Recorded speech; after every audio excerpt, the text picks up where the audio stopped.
शैलजा संभालेंगी मोर्चा, मंत्रियों से करेंगी चर्चा। छत्तीसगढ़ में इस साल के अंत में चुनाव होना है। चुनाव की तैयारियों में सभी दल जुटे हुए हैं। ऐसे में कांग्रेस की प्रदेश प्रभारी कुमारी शैलजा पहली बार औपचारिक रूप से मुख्यमंत्री भूपेश बघेल और मंत्रियों की बैठक लेने जा रही है। यूं तो इसे औपचारिक बैठक कहा जा रहा है, लेकिन राजनीतिक पंडितों की माने तो बैठक में मंत्रियों के कामकाज पर बातचीत तो होगी ही, साथ ही अपने क्षेत्र और प्रभार क्षेत्र को लेकर भी प्रदेश प्रभारी फीडबैक लेंगी। गौर करें तो ये बैठक ऐसे समय में होने जा रही है जब सीएम भूपेश बघेल खुद ही 80 से ज्यादा विधानसभाओं में भेंट मुलाकात कर चुके हैं। बारह देखिए प्रभारी हैं, विधायकों से बात की, पदाधिकारियों से बात कर रहे हैं, कल मंत्रियों से भी बात करेंगे, परसों फिर महापौर लोगों से बात करेंगे। तो ये लगातार दौर चल रहा है। शैलजा की बैठक को विधानसभा चुनाव के साथ ही कैबिनेट में फेरबदल से जोड़कर भी देखा जा रहा है। इतना ही नहीं, मंत्रियों से चर्चा के बाद प्रदेश प्रभारी अगले दिन प्रदेश के सभी महापौरों से भी मुखातिब होंगी। वहीं बीजेपी की नजर इन बैठकों पर है। नेता प्रतिपक्ष नारायण चंदेल कांग्रेस सरकार पर आरोप लगा रहे हैं कि प्रदेश प्रभारी माननीय शैलजा जी यहाँ आ रही हैं कल बैठक लेने के लिए।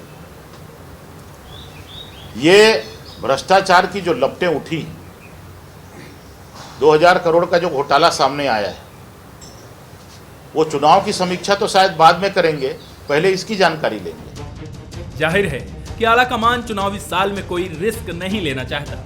यही वजह है कि पदाधिकारियों, जिलाध्यक्षों और विधायकों के बाद अब प्रभारी सीधे मंत्रियों की क्लास लेने जा रही है। अब देखना होगा कि इन बैठकों से बाहर निकलकर क्या कुछ आता है। कुलेश्वर पांडे, बंसल न्यूज, रायपुर। कल मंत्रियों की पाठशाला लगने वाली है। 4.5 साल में क्या किया, कार्यकर्ताओं में क्यों नाराजगी है, कार्यकर्ताओं की सिफारिशों को क्यों अनसुना किया गया, ऐसे कुछ चैप्टर हैं जिस पर होमवर्क भी करना होगा और मौके पर जवाब भी देना होगा। कल शैलजा मैडम मंत्रियों की मीटिंग लेने वाली है। मीटिंग छोड़िए, क्लास लेने वाली है। मतलब जाहिर है कि कल कुछ नसीहतें भी मिलेंगी और संगठन के मुताबिक काम करने का निर्देश भी मिलेगा। दरअसल चुनाव के वक्त इस तरह से मंत्रियों की मीटिंग लेना कोई नई बात नहीं है, लेकिन छत्तीसगढ़ में इस मीटिंग की चर्चा इसलिए ज्यादा हो रही है क्योंकि मंत्रियों के खिलाफ कार्यकर्ताओं का गुस्सा, और कार्यकर्ताओं तो छोड़िए, कई विधायकों का गुस्सा चरम पर है। जाहिर है ये गुस्सा चुनाव के वक्त भारी पड़ सकता है। कल दोपहर बाद करीब 2 बजे प्रभारी कुमारी शैलजा एयरपोर्ट से सीधा उतरेंगे और सीधा राजीव भवन पहुंचेंगे, क्योंकि 4.5 साल में अब तक किसी प्रभारी ने मंत्रियों की मीटिंग नहीं ली है, लिहाजा कई तरह की अटकलों का दौर भी जारी है। कुछ मंत्रियों के करीबी बता रहे हैं कि मंत्री भी ऐसी क्लास से चिंतित हैं। क्या कुछ कल बड़ा होने वाला है? इस मीटिंग के आखिर क्या मायने हैं? नमस्कार, आज के मुद्दे में आप सभी का स्वागत है। मैं हूं आदित्य नामदेव। चर्चाओं पर गौर करें तो कई मंत्रियों को कल फटकार भी लग सकती है। कार्यशैली को लेकर और कुर्सी पाते ही करीबियों को भूलने की शिकायत पर सख्त निर्देश भी जारी हो सकता है। बिलासपुर संभाग के एक मंत्री पर कई शिकायतें संगठन की है। जाहिर सी बात है इस पर भी चर्चा होगी। एक मंत्री नाराज चल रहे हैं, उस पर भी सुलह कराने की कोशिश होगी। मंत्र यह दिया जाएगा कि बिना एकजुटता 2023 का मिशन अधूरा है।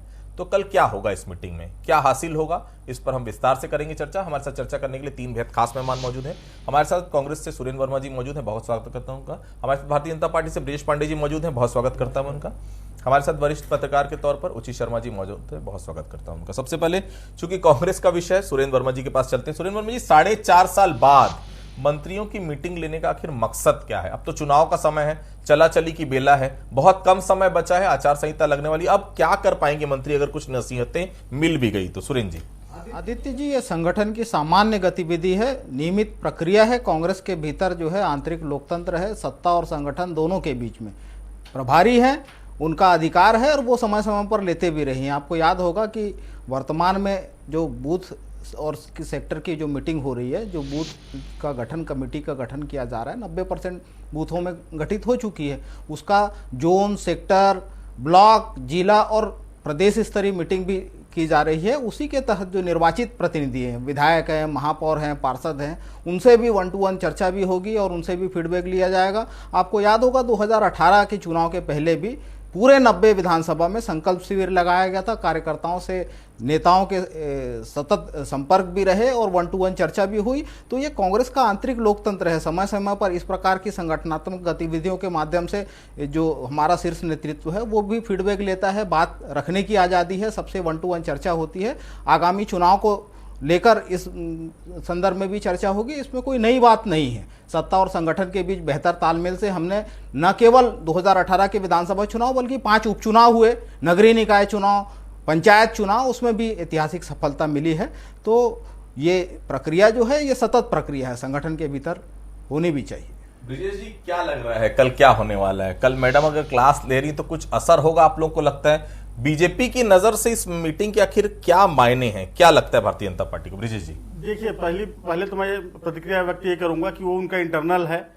हर पार्टी, राजनीतिक पार्टियों में बैठक होती है तो वो सामान्य बैठक कह रहे हैं, लेकिन वो अपनी बातों को ही कॉन्ट्रडिक्ट कर रहे हैं कि नीचे से लेके ऊपर तक के लोग बैठे हुए हैं। मतलब तालमेल सही नहीं है। उस तालमेल को सही करने के लिए ये मीटिंग हो रही है, स्पष्ट हो रहा है। और जहां तक हम आज देख रहे हैं 200 करोड़ रुपए का घपला ईडी ने प्रेस विज्ञप्ति जारी करके बताया है। तो ये कहीं ना कहीं वो 200 करोड़ कहां हैं, पहुंचा नहीं है ऊपर दिल्ली तक। हो सकता है इस संदर्भ में भी मीटिंग हो शैलजा जी का, क्योंकि कांग्रेस के लोग चुप है, बता नहीं पा रहे हैं। ये ईडी का विज्ञप्ति नहीं आता तो शैलजा जी को भी जानकारी नहीं होती कि यहाँ तो 200 करोड़ का घपला हो गया। तो जिस तरीके से भ्रष्टाचार में डूबी हुई है कांग्रेस की सरकार आ रही है, वो ऐसा लग रहा है आपको? जी, निश्चित तौर पर यदि ऊपर नहीं पहुंचे और इतने बड़े स्तर पर भ्रष्टाचार हुआ है जिसकी जानकारी ऊपर तक नहीं है, राहुल गांधी, सोनिया गांधी और प्रभारी तक, तो मान के चलिए कि मीटिंग उसीलिए सभी मंत्रियों को, महापौर को बुला के पूछा जा रहा है, भैया इतना सारा कमाए हो तो कर्नाटक तक पहुंचा क्यों नहीं पैसा, क्यों कमी पड़ गई कर्नाटक में?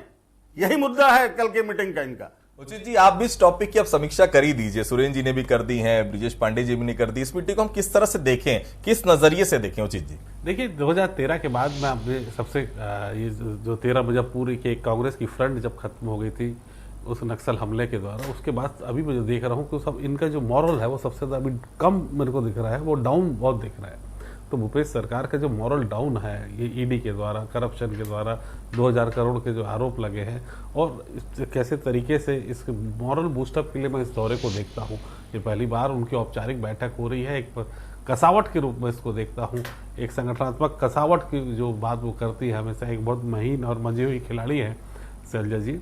तो निश्चित तौर पे वो आने वाले समय, अब 6 महीना भी बचे हैं आने, उसके बाद 3 महीना आचार संहिता को लग जाएंगे, तो हम क्या कर सकते हैं, क्या बातें छूट गए हैं, किन बातों पर होना चाहिए। और वही जो इनके आपस के गुट है, क्योंकि भले ही आप कितना भी बोल लें, आप देखिए कि बिलासपुर एक अपनी ढपली अपने राग है, सरगुजा अपनी ढपली अपने राग है, कोरबा वाले, मतलब जितने भी मंत्री हैं उनका अपना अपना हिसाब किताब अलग अलग है। तो संगठन की भी अपनी ढपली है। हाँ, बिल्कुल बिल्कुल सही कहा। पीसीसी अध्यक्ष वो अलग दिशा में चल रहे हैं, तो सरकार अलग दिशा में चल रही है। तो एक सामंजस्य बैठाने के रूप में मैं इसको देखता हूँ कि 2023 के चुनाव जो है वो ज़्यादा दूर नहीं है। तो हकीकत ये है कि ये जो इधर इधर चल रहे हैं और सबके मुख्तलिफ बयान आ रहे हैं, अलग अलग बातें हो रही हैं, तो ये एक कसावट जो मेन मुद्दा मुझे लगता है। खासकर मेयर, आपके यहाँ रायपुर के मेयर से पूछताछ हो रही है, मेयर की बैठक भी लेंगी, मेयरों के साथ चर्चा करेंगी, तो वो मेयर के साथ चर्चा करेंगी या मेयरों के साथ चर्चा करेंगी, ये भी एक बड़ा विषय है कि ये आ किसके लिए रहे हैं और किस बात की चर्चा के लिए आ रहे हैं। क्योंकि हकीकत ये है कि इन ईडी की इंक्वायरी के बाद करप्शन का जो उन्होंने चार्जेस लगाए हैं 2000 करोड़ का, तो ये सरकार का मॉरल अभी काफ़ी डाउन है। तो उसको एक बूस्टअप के रूप में मैं इसको देखता हूँ, कि एक सामंजस्य बैठाने के रूप में देखता हूँ। और हिसाब किताब जो ब्रजेश पांडे जी जो कह रहे हैं, अब वो तो मैं उस पर उतना फोर्स नहीं करूंगा कि क्या पहुंचता है। शायद भारतीय जनता पार्टी का भी एक प्रोसीजर हो इस तरीके का, तो हो सकता है कि उसी को इसी स्ट्रीम लाइन में वो डालने की कोशिश कर रहे होंगे पांडे जी, लेकिन अभी तक वो मन में अभी वो ख्याल आए नहीं है। लेकिन ये बात सच है कि उनकी जो दौरे वो पहले से निश्चित थे, और संगठन की मजबूती के लिए, आप तो जो कह रहे हैं मजबूती के लिए, हकीकत ये है कि जो बूस्टअप चाहिए उनको, जो उनके मॉरल डाउन है, उसके लिए उनके दौरे के रूप में देख रहा हूँ इसमें। सुरेंद्र जी, एक खबर आई अंदर खाने से कि यह मीटिंग एक बहाना है, बाकी अंदर खाने कुछ अलग टिप्स देने की कोशिश हो रही है। काम सुधारिए वरना मुश्किल हो जाएगी। कई रिपोर्ट आई भी है मंत्रियों के बेहद खिलाफ। कहीं चुनावी टिप्स देने तो नहीं आ रही मैडम? क्योंकि मैडम क्लास लेंगी तो हर विषय पर बात होगी, सत्ता संगठन की बात होगी, मंत्री की परफॉर्मेंस की भी बात होगी, कार्यकर्ताओं की नाराजगी की भी बात होगी, ईडी आईटी के छापे पर भी बात होगी। सुरेंद्र जी, आदित्य जी, विश्वसनीयता का संकट तो भारतीय जनता पार्टी के भीतर है और इनके कार्यकर्ता आज तक इन पर भरोसा नहीं कर पाए। कारण यही है कि ये 15 साल आकंठ डूबे रहे, अब इनको अपने पाप याद आ रहे हैं। नान और धान के घोटाले, अगस्ता और पनामा की कमीशन खोरी, नागरिक सहकारी बैंक के मैनेजर उमेश सिन्हा का बयान भी छत्तीसगढ़ की जनता ने सुना है। और जिस प्रकार से मुख्यमंत्री रहते रमन सिंह इकलौते व्यक्ति हैं जिन्होंने अपने कार्यकर्ताओं से कहा था रायगढ़ की कार्य समिति की बैठक में, 1 साल कमीशन खोरी छोड़ दो, 30 साल सरकार रहेगी। तो ये भारतीय जनता पार्टी किस मुंह से भ्रष्टाचार का आरोप लगाते हैं। 36,000 करोड़ का नान घोटाला आपको याद होगा, डायरी में नागपुर, लखनऊ और दिल्ली पैसा पहुंचाने का, तो एटीएम का काम तो रमन सिंह करते रहे भाजपा के लिए। और ये ईडी के प्रवक्ता की भूमिका में भाजपाई हैं, तो ये बताएं, जो छापा हुआ है पहली बार ईडी जो बोल रही है 200 करोड़, उसमें तो कारोबारी हैं, ट्रांसपोर्टर हैं, माइनिंग के काम करने वाले व्यापारी हैं। ये बताएं कांग्रेस के किस नेता के पास से कितने की संपत्ति मिली है, कितना नकदी मिला है, गिरीश देवांगन के यहाँ, रामगोपाल अग्रवाल जी के यहाँ, विनोद तिवारी के यहाँ, आरपी सिंह के जी के यहाँ। तो विश्वसनीयता की पहली शर्त आदित्य जी पारदर्शिता है। और ये भाजपाई अपने कुकृत्यों का जो ठीकरा है वो भी कार्यकर्ताओं पर फोड़ते आए। और आज जो भाजपा का सबसे निष्क्रिय सांसद है, सैकड़ों की संख्या में ट्रेनें रद्द हो जा रही है, कभी भी मोदी सरकार के सामने इनकी जुबान नहीं खुलती, वो भाजपा के प्रदेश अध्यक्ष हैं। और जो आज तक सबसे निष्क्रिय विधायक के रूप में देखे गए हैं वो नारायण चंदेल जी इनके नेता प्रतिपक्ष बनाए गए हैं। तो भाजपा में तो नेतृत्व का संकट है, इनके खुद के कार्यकर्ता इन पर भरोसा नहीं कर पा रहे हैं। 4 अध्यक्ष बदले, धर्मलाल कौशिक जी थे अध्यक्ष चुनाव के समय, उसके बाद विक्रम उसेंडी को बनाया, विष्णुदेव साय जी को बनाया, उसके बाद अभी अरुण साव जी हैं, 5 प्रभारी आ गए। सौदान सिंह जी कितने साल तक थे। जैसे सत्ता गई, तो असल बात यह है आदित्य जी, सत्ता की चाशनी में ये मलाई खाने के लालच में सब एकजुट होने का ढोंग करते थे। आज 14 विधायक हैं और 14 से ज्यादा गुट है भाजपा में। तो नेतृत्व का संकट, कार्यकर्ताओं के बीच विश्वसनीयता का संकट तो भाजपा में है। ठीक, चलिए, आप लोग ने भी कोशिश की लेकिन शायद प्रदेश अध्यक्ष आप लोग बदल नहीं पाए। ब्रिजेश जी, आपको लगता है इस मीटिंग से निकलने के बाद मंत्रियों की कार्यशैली में कुछ सुधार होगा? आप लोगों को बहुत सारी दिक्कतें हैं, बेरोजगारी भत्ता को लेकर दिक्कतें हैं, लगातार आंदोलन आप लोग कर रहे हैं, निगम की शिकायत है, स्वास्थ्य विभाग की शिकायत है, शिक्षा विभाग की शिकायत है। क्या लग रहा है आप लोगों को कल के बाद शिकायतें दूर हो पाएंगी आप लोगों की, जो तमाम मुद्दों को लेकर आप लोग धरना प्रदर्शन आंदोलन कर रहे हैं? आदित्य जी, आपके सवालों का जवाब मैं बाद में दूंगा। पहले उचित भैया ने जो बोला है और जो वर्मा जी ने कहा है, मैं उसका जवाब पहले दे दूं। आपने सवाल पूछा था वर्मा जी से कि क्लास क्या लेंगी मैडम, अंदर की साइड की क्या स्टोरी है, वो पूरा का पूरा शिफ्ट कर दिया भाजपा पे। अपनी बात तो बता नहीं सके वर्मा जी। मैं बता देता हूं वर्मा जी, आप जो कह रहे थे, क्या ईडी का कोई आरोप 15 साल में भारतीय जनता पार्टी के किसी कार्यकर्ता या नेता पे लगा? क्या आप आरोप लंबित है 2013 से नान घोटाले का? ना आप झूठ बोलेंगे, आप झूठ बोलेंगे, गलत बयानी करेंगे तो ऐसे अधिक संपत्ति के मामले में भरतेश्वर में किसका रिकॉर्ड है? क्या ईडी में ऐसे अधिक संपत्ति का मामला नहीं है? रमन सिंह के खिलाफ ईडी में 200 मामले हैं। रमन सिंह के खिलाफ बताया कितने बार सम्मन भेजा गया, कितने बार पूछताछ हुई? बोलिए ना, पूछताछ हुई। अरे आप अपने वक्त पे बोलिए ना वर्मा जी, आप दूसरे को डिस्टर्ब क्यों कर रहे हैं? बराबर जी बोलिए। लगता है तीर सही निशाने पे लगा है वर्मा जी के। तो सवाल यह है कि आप राजनीतिक आरोप प्रत्यारोप एक अलग चीज होती है कि रमन सिंह ने क्या कहा, आप लोगों ने क्या कहा, लेकिन शुद्ध रूप से क्या 15 साल के राज में कोई पॉलिटिकल आरोप लगा क्या भ्रष्टाचार का, ये बताइए वर्मा जी। आप कहते हैं नान घोटाला में एफआईआर किसके रहते हुआ, कितने आरोपी अंदर गए, ये बताइए। आपने कोई नया काम किया है क्या? जिस तरह आप बात करते हैं, विकास की बात करते हैं, रायपुर का 5 साल में आपने कोई ऐसी बिल्डिंग बनाई है जो शुरू किया है और अंत किया है? नाम बदल देने से कुछ नहीं होता वर्मा जी। आपने क्या काम किया, जनता पूछ रही है आपसे और जनता देख रही है। और रहा सवाल कांग्रेस के अंदर खाने का, तो निश्चित तौर पे बता दूं आदित्य जी कि तालमेल की पूरी कमी है। हर आदमी एक दूसरे का पैर खींचने पे लगा हुआ है और निश्चित तौर पर आने वाले चुनाव में भारतीय जनता पार्टी की सरकार बनेगी। जी जवाब दे दीजिए। Express way Bharatiya Janata party के भ्रष्टाचार का प्रमाण है, जो उद्घाटन से पहले जर्जर था, जिसको हमारी सरकार ने तोड़ के शिकायत की क्या आपने? हमने करवाई बंद हुआ, 5 लोग सुन लीजिए, 164 एसआईटी बनाया, एक एसआईटी में कोई परिणाम नहीं आया, इतना एसआईटी गठन किया शुरू से लेकर आज तक, क्या परिणाम है एसआईटी का? यही एसआईटी का छोड़ दीजिए, परिणाम एसआईटी का। आपको आपत्ति थी जब मैं बोल रहा था तब। आप धर्मलाल कौशिक देश के इकलौते नेता प्रतिपक्ष हैं जो भ्रष्टाचार की जांच को बाधित करने के लिए हाईकोर्ट जाते हैं, नान के जांच को बाधित करने के लिए, आय से अधिक संपत्ति के मामले में ये भ्रष्टाचारी को बचाने के लिए हाईकोर्ट जाते हैं। इनका विषय से शायद भटक रुचि जी, मीटिंग 4.5 साल बाद बुलाने की आखिर क्यों जरूरत पड़ गई? कुछ समझ में आ नहीं रहा। इस मीटिंग का आनंद फानन में बुलाया जाना क्या उद्देश्य हो सकता है? क्या सत्ता संगठन मंत्री सरकार के बीच में जो दिक्कतें हो रही है उसको सुलह कराने की कोशिश लगता है? तो वही है, इतने धड़ों में अभी कांग्रेस बटी हुई है, जिस तरीके से अपनी राग चल रहा है, तो निश्चित तौर पे ये आप इसको कह सकते हैं कि आपसी सुलह की हकीकत में मीटिंग जो है हो रही है या क्लास जो हो रही है आपसी सुलह के लिए हो रही है, क्योंकि जितने अलग अलग राह में चल रहे हैं उनको एक उठ करके ही आने वाले समय में चुनाव की ओर जाने का एक संकल्प लेने की बात होगी। हकीकत यही है। दूसरी ओर जिस तरीके से छापे पड़ रहे हैं, जिस तरीके से करप्शन के चार्जेस लग रहे हैं, उस तरीके से जिसपे मॉरल डाउन है, उसके लिए अति आवश्यक एक बैठक। आप केंद्र का क्या मैसेज उस चीज के लिए क्या है, वो भी संदेश शायद उनके सामने वो सुनाने की बात कर सकते हैं। यही जो संगठन का जो मुखिया है, जो इनके प्रभारी है, ये इनका दायित्व भी बनता है और ड्यूटी भी बनती है। लेकिन हकीकत ये है कि ये जो अलग अलग संभागों में बटे हुए हैं, जो अलग अलग नेता बटे हुए हैं, उनको एकजुटता करने का प्रयास है। और ज्यादा इस पे राजनीति तो नहीं देखते, क्योंकि उनकी ड्यूटी बनती है। एकजुटता है नहीं, कांग्रेस बटी हुई दिख रही है। दूसरा सवाल ये था, पीएल पुनिया जी थे तो ऐसा लगता था बहुत सारे मंत्री जो हैं वो पीएल पुनिया को कहीं ना कहीं मैनेज कर लेते हैं। शैलजा जी को पॉसिबल नहीं है मैनेज। सही है आदित्य, ये सही है। शैलजा जी का कनेक्शन वहां से है जहां तक बहुत बड़े बड़े कांग्रेस पहुंच नहीं पाते। सही है, ये बात सही है कि देखिए उसके पहले से प्रभारी रहे हैं हमारे पुनिया जी, उस चुनाव मतलब इस सत्ता में आने के पहले से प्रभारी रहे। हाँ, विपक्ष के समय भी उनकी ट्यूनिंग सबके साथ बहुत अच्छी रही है, बहुत आपसी तालमेल रहा है। तो बहुत सारी चीज़ों को वो लिंगर ऑन भी हो सकता है, या बहुत कठोर कदम उठाने में वो निर्णय ना ले पाते हो, या बहुत अच्छे करीबी संबंध उनके सबके साथ रहे हों।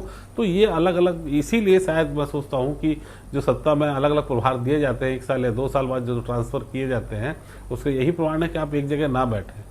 वही प्रशासनिक ढंग पे होता है और वही राजनीतिक पार्टियां भी करती है। तो जो लगता है कि पुनिया जी से कहीं थोड़ी सी चूक हो रही थी, जो कठोर कार्रवाइयां कहीं ऊपर होनी चाहिए थी वो नहीं हुई है। सही कठोर एक संगठनात्मक ढांचा बैठाना चाहिए, सामंजस्य बैठाना चाहिए, जो बैठना चाहिए। उन्हीं के दरमियान ही जो लड़ाई भी हुई, सीएम और टीएस बाबा की जो बात है, पीसीसी और सरकार के साथ जो बातें हैं जो निकल के आ रही हैं, जो अब तो जन जन चौक चौराहों की चर्चाएं हो गई हैं कि इनकी नहीं जम रही। देखिए, आप गोलबंदी पहले अपनी करिए, पहले अब सरकार अपनी गोलबंदी कर ले, आपस के एमएलओ की, एमएलए हैं उनकी, अपने मंत्रियों की गोलबंदी कर ले, फिर जनता के बीच और समाज के बीच आप गोलबंदी के लिए जाएंगे तो बेहतर होगा। शायद ये संदेश देने के लिए ही मैडम आ रही हैं छत्तीसगढ़। कुछ कहना चाहते ब्रिजेश जी? देखिए, मैं ये कहना चाह रहा था जी कि कांग्रेस की जब सरकार बनी थी छत्तीसगढ़ में, उस समय पब्लिक डोमेन में है कि 2.5 साल का फार्मूला लागू होगा, ब्रिटेनिया 50-50, लेकिन यहाँ गुड्डे निकल गया है।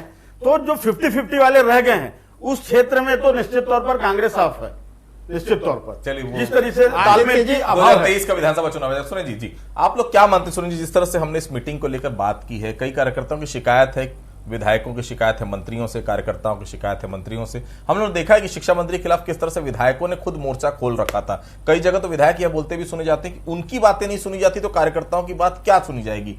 इन सब चीजों को दूर करने के लिए मैडम मीटिंग तो नहीं ले रही। अगर ऐसा नहीं है तो ये बता दीजिए, महापौर की मीटिंग में मैडम क्या करेंगी, उसमें कौन से टिप्स देंगी? जिस तरह से ईडी, आईटी, सीबीआई का खेल चल रहा है, मैडम कहीं सतर्क रहने की हिदायत तो नहीं देने वाली? सुरेंद्र जी, भारतीय जनता पार्टी राजनीतिक रूप से कांग्रेस का मुकाबला करने में छत्तीसगढ़ में पूरी तरह नाकाम रही है, और भारतीय जनता पार्टी के राजनीतिक एजेंडे को पूरा करने के लिए इलेक्शन डिपार्टमेंट की भूमिका में है। ईडी की आप देखेंगे कार्रवाई लगातार जो है, पहले भी जो पहले चरण में कार्रवाई हुई थी, रमन सिंह जी ट्वीट करते हैं और ईडी उसको कंफर्म करती है। तो भाजपाई जो है ये षड्यंत्रकारी की भूमिका में है और ईडी के भरोसे ये चुनाव में लड़ना चाहते हैं। तो ये जान ले कि ईडी जो है इनको बूथों पे वोट नहीं दिलवाएगी। और जिस प्रकार से गुटबाजी की बात है, तो कांग्रेस में एक ही गुट है, राष्ट्रीय अध्यक्ष मल्लिकार्जुन खड़गे जी का। जहां तक बात प्रदेश की है, प्रदेश में संगठन के मुखिया मोहन मरकाम जी हैं और सरकार के मुखिया भूपेश बघेल जी हैं। अपनी बात रखने की आजादी है, अभिव्यक्ति की आजादी है, यहाँ किसी भी प्रकार का किसी को रोका नहीं जाता, सबकी बात की सुनवाई है। जिस प्रकार से भारतीय जनता पार्टी के नेता 2.5 साल की बात करते हैं, वो फार्मूला तो भाजपा का था। 2.5 साल में नेता प्रतिपक्ष बदल दिए। यूपी में याद होगा मायावती के साथ ऐसी सरकार बनाए, तो अपने पाप जो है दूसरों पर थोपते हैं। ये देखे जाके फील्ड में क्या स्थिति है, इनके खुद के कार्यकर्ता इन पर भरोसा नहीं कर पा रहे हैं। ब्रिजेश जी, अब तो कांग्रेस सब शिकायत दूर कर लेगी, अपने सारे कार्यकर्ताओं को मना लेगी, विधायकों की नाराजगी भी दूर कर लेगी। मैडम ने खुद मोर्चा संभाल लिया। ऐसी स्थिति में बीजेपी को क्या लगता है, आप लोग जो लगातार षड्यंत्र रचते हैं, जो कांग्रेस कहती है ईडी, आईटी, सीबीआई, जाहिर सी बात है उस पर भी चर्चा होगी। और आप लोगों ने ऐसा जो हड़कंप मचा दिया है, मैडम को मीटिंग लेनी पड़ रही है इस पूरे विषय को लेकर। ब्रिजेश जी, देखिए आदित्य जी, सुरेंद्र वर्मा जी ने बहुत अच्छी बात कही, ईडी ऐसा कर रही है, सीबीआई ऐसा कर रही है। अरे लोकतंत्र है, न्यायालय खुले हुए हैं, आप न्यायालय में जा रहे हैं, आपको रिलीफ मिल रहा है क्या? कुछ तो सबूत होंगे। आज कितने महीने से बंद है मैडम चौरसिया, जमानत क्यों नहीं हो रही उनकी? आईएएस एक बंद है, उनकी जमानतें क्यों नहीं हो रही है? कुछ ना कुछ प्रमाण है, न्यायालय में नहीं दिख रहा है, तभी तो अभी तक बेल नहीं हुई है उनकी। आप बताइए ना क्यों नहीं हो रही जमानतें? आपको संवैधानिक संस्थाओं पर कभी भरोसा ही नहीं रहा, आप हमेशा आरोप एक दूसरे पे लगाते चले आ रहे हैं। और रहा सवाल मैडम का, तो मैडम छत्तीसगढ़ के नेताओं को कुछ नहीं कर सकती, सिर्फ टिप्स देके यदि जाएंगी तो जाएंगी, लेकिन उनकी बात कोई नहीं मानने वाला। वो जैसे ही दिल्ली प्रस्थान करेंगी फिर अपने अपने गुट में वापस आ जाएंगे और अंतरकलह निश्चित तौर पर दिखेगा कांग्रेस। जवाब दीजिए जी। आदित्य जी, 28 अप्रैल को पिछले महीने माननीय सर्वोच्च न्यायालय के डिवीजन बेंच ने यह कमेंट किया है कि जो ईडी छत्तीसगढ़ में कार्रवाई कर रही है उसका आधार नहीं है।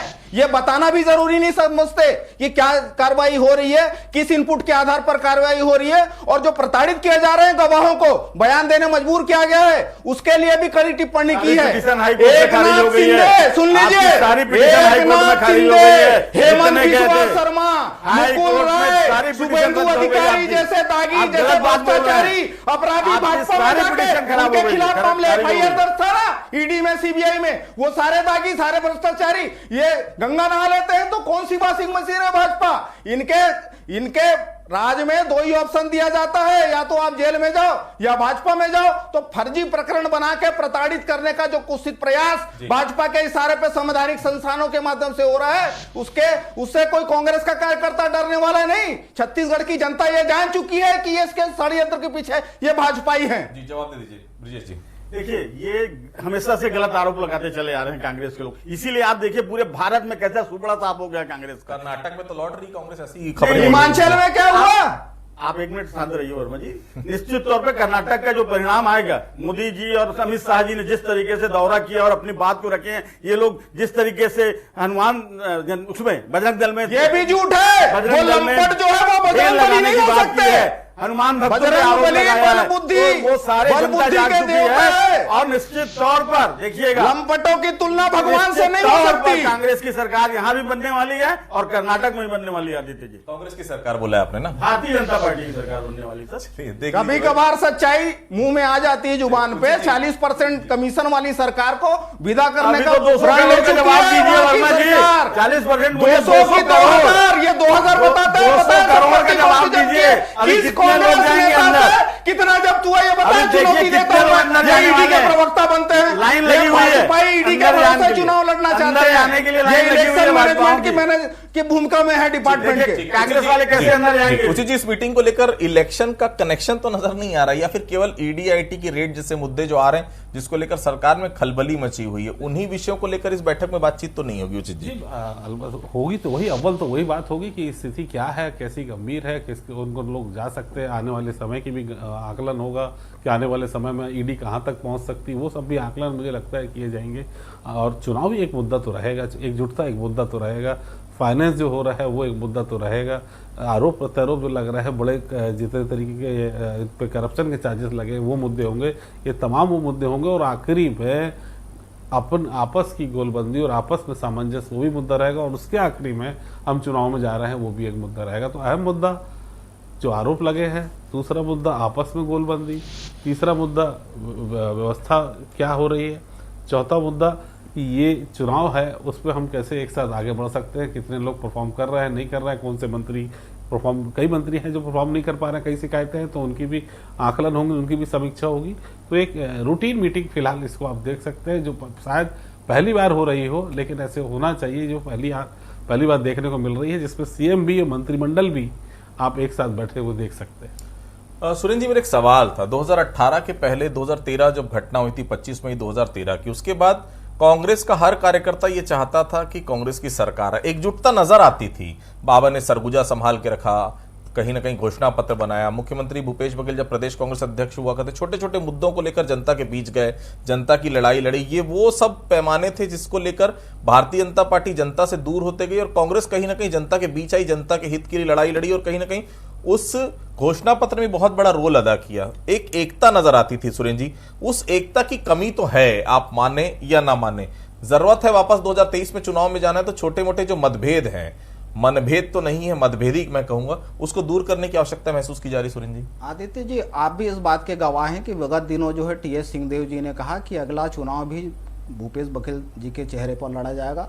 प्रदेश अध्यक्ष जो संगठन के मुखिया है मोहन मरकाम जी ने भी ने कहा। और मूल अंतर आपको याद होगा कि 2 अक्टूबर को नंद कुमार साय जी भाजपा के उस समय कद्दावर नेता थे, वो उन्होंने ऐलान किया था छत्तीसगढ़ दौरे का, भाजपा के प्रभारियों ने मना किया। बीच में रमन सिंह भी इस प्रकार के दौरे का शुरुआत किए थे, 3 बार के मुख्यमंत्री रहे, लेकिन किस प्रकार से आउटसोर्सिंग करके भारतीय जनता पार्टी के नेता प्रभारी के माध्यम से सरकार बनाना चाहते, चुनाव लड़ना चाहते। रमन सिंह तक को मना कर दिया गया कि आप बिना जानकारी के दौरे पे नहीं जाएंगे। तो ये अधिनायकवाद जो है वो भाजपा का चरित्र है। कांग्रेस में आजादी है अपनी बात रखने का, एकजुटता में कहीं कोई कमी नहीं है, संगठित है कांग्रेस का कार्यकर्ता। 10 सेकंड ब्रिजेश जी कंप्लीट करना है मुझे जी। देखिए, कांग्रेस के बारे में ज्यादा कमेंट्स करना उचित नहीं, क्योंकि कांग्रेस आपस में लड़ मर के एक दूसरे पे आरोप प्रत्यारोप लगा रही है। बाबा जी खुश नहीं है, इधर साहू जी दुर्ग एरिया में खुश नहीं है, सारंगगढ़ में कई गुट बन चुके हैं। तो मुझे नहीं लगता कि कांग्रेस एकजुट कभी हो पाएगी, और शैलजा जी में इतनी संगठन क्षमता नहीं है कि वो सारे लोग को एक कर सके। देखिए मैडम का क्लास लेने जा रही, क्लास में होगा क्या, हम सबकी नजर रहेगी। लेकिन एक बात बहुत साफ है, जब भी कोई आपसे सीनियर क्लास लेता है तो उसमें खिंचाई जरूर होती। इंतजार है मंत्रियों को क्या समझाया जाएगा, किस तरह से 2023 के टिप्स दिए जाएंगे। और बहुत महत्वपूर्ण है, कांग्रेस को एकजुट करने की क्या कवायद पूरी कर पाएंगी शैलजा, हम सबकी नजर रहेगी। आप सभी लोगों को मैसेज आप सभी लोगों को बहुत बहुत धन्यवाद। तो आज के मुद्दे फिलहाल इतना ही, बाकी खबरों के लिए आप बने रहिए बंसल न्यूज के साथ।